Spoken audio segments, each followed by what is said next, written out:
Good morning, y'all. Today's verse, stop saying your message is from the Lord. A lot of times it turns out to be your own message. And I need to, I got hit with that this morning, and I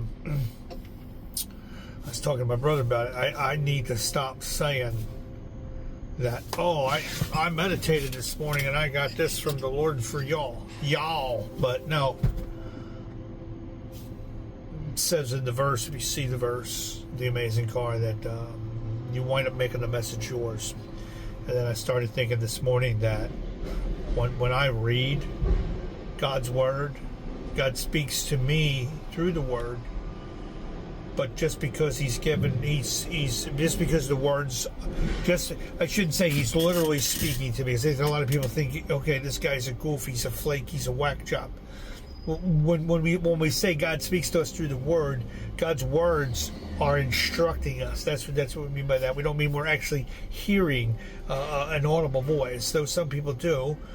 I don't, and I need to be honest and upfront and clear about that. And when I say that, I was meditating or praying this morning and I have a message from the Lord for you, I shouldn't be saying that. And that's what my verse was this morning. I got hit with that. I got some conviction with that, and I need to rephrase my words, because sometimes when you read God's precious word, you're going to read something that speaks to your heart. You're going to read something that makes sense to you. That's what I mean by that. It does something inside of you. It does something to your spirit. And that's why it says that God's word is alive and it's active, because when you read it, it causes you to think. It causes you to reflect. It causes you to look deep inside of yourself. It causes you to look at your situation, your life situation, your life circumstances. It does for me. I don't know what it does for you. I need to stop. So another thing I need to do is stop speaking for everybody else and just share my own personal experiences. I think that's what I'm doing wrong here. Is I share these messages and right away I'm speaking for everybody else when I shouldn't be. I'm also saying, hey, I got a message from God for you. Can't say stuff like that, because I'm sure a lot of you folks out there are just looking at me like I'm just one of those Jesus freak goofballs, and you scroll right past me. So I'm learning and I'm growing by reading God's precious words, his holy book. I'm learning to see things differently. I'm learning to live life differently. Life is a lot better now. I don't have as much worry or fear or anxiety or insecurities. I truly do like people now, for the most part. I struggle with that for a long time, but God is teaching me by reading his word. I'm learning through his word that I'm starting to enjoy people, and I find people interesting, and it makes my heart sad and heavy when people are sad and heavy, and when they're carrying loads of pressure, worry, fear, anxiety, all the pain. When they carry all those pains of life, that truly saddens me. Okay, and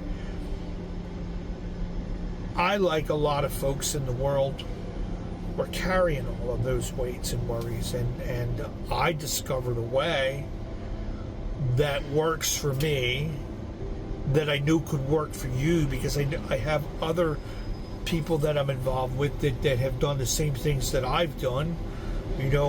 Stop trying to live life by yourself. I'm sure most of you in the world now, speaking for you, realize that there's a creator. I mean, it's impossible to say there isn't. The sunrise and the sun setting, the moon up, the moon down, 24 hours in a day, the rain, the snow, the sleet, the hail, fish, animals, people, humans. It's just evidence is everywhere that there's a creator. There's a creator. And I've discovered that when I didn't acknowledge the creator or try to find out who the creator was, I lived life alone, afraid, unable to do anything right. Everything I did, it seemed like I made a mistake and I made a mess of things. And then I got broken and hopeless. My life, I despaired. Life was terrible, and I didn't know what to do. The life that I was living was terrible. I felt guilt, I felt shame, I felt fear, I felt worry, I felt anxiety, I felt stress, I felt insecure. I felt like a loser. I felt like there was no hope. I felt like there was no point. But then I started to go to my Creator, God, and pray, tell Him that I was tired of my life and that I didn't want to be here anymore. And just I'm going to go anyway. Take me now, And He did the opposite. He left me here, thankfully, and changed everything for me. And He changed everything for me because I acknowledged Him, because I get up in the morning now, and I try to thank Him every day. I try to ask Him in His words. I try to pray to Him and say, hey, what are we going to do today? And I get excited to go to His word in the morning, because my mind, my thinking, my heart, my life has completely changed because of all the things. So please forgive me for saying, "Oh, I have a message from the Lord." The verse says that what happens is when we do that, we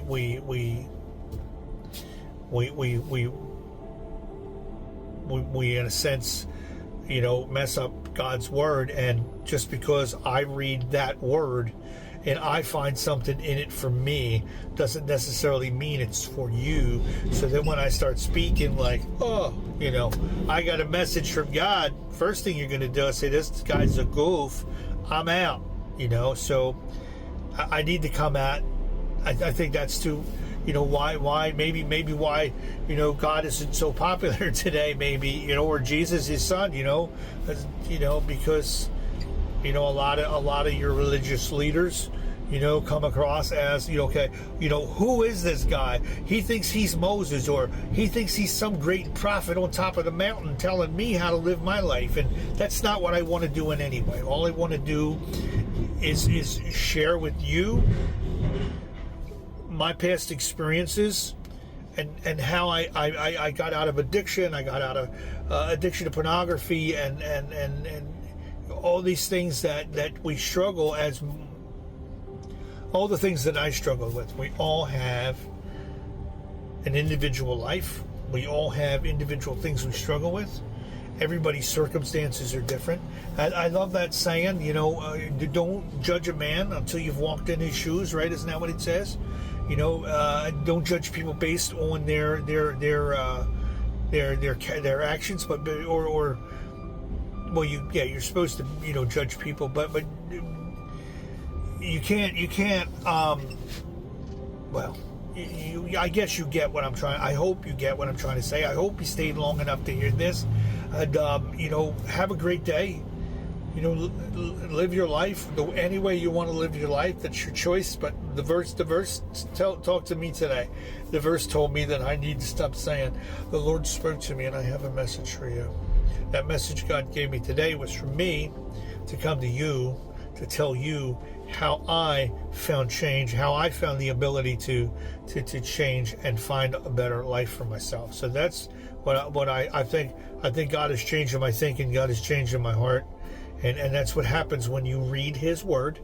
It changes your heart, it changes your mind, it changes your life. So if you want to stay where you're at, you want to stay hurt, broken, stuck, just going every day with status quo and doing the same old things, have at it. Have at it. But if it's causing you to have a heavy heart and you despair of life itself, then do what I did. First, believe your Creator's right there waiting for you to come talk to Him. You start to pray and I like the Life Recovery Bible by Tyndale. It's really simple to read. It gets rid of all the old Arabic and the old languages and makes it a lot simpler to read. And I would suggest you start reading Psalms or read the book of James, because there's a lot of life lessons that I learned in those books, and I know they would be beneficial for you. So all of you be encouraged. Remember, if we can change ourselves, we can change the world. God bless you. Talk to you. Hope this helped you.